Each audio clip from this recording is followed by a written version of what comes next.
Hi everyone, I'm with Daniel from Venetian Interior Design. Now he's come in after custom media walls and he's done all the Venetian plastering on this. Daniel, do you want to talk us through the colours? Hello everyone. Yeah, so obviously the customer wanted to go with a natural grey marble look. So we went with a two-tone finish on the background on the base coat, so it's a grey and a white.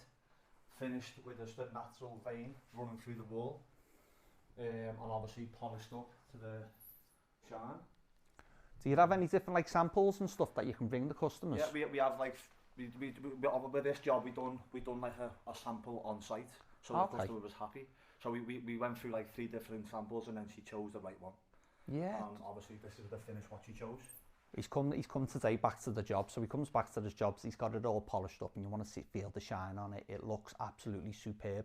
I'm going to tag him in, so give him a follow all around the northwest and stuff like that, and whatever areas, get in touch with him, and then if you're lucky enough then he'll come out and give you a job. Everyone. Spot on, cheers.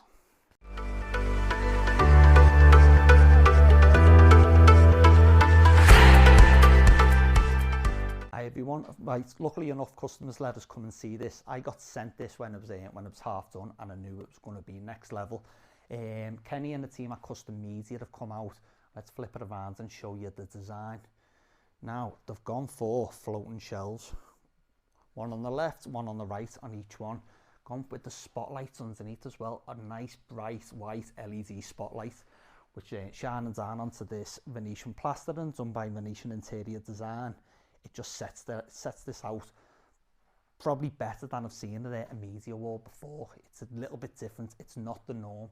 So don't be scared to mess about with your colours and be a little bit different, because this has paid dividends on this. It looks absolutely unreal. Thanks to Moira and her husband for allowing us into their home. But yeah, on to the next one.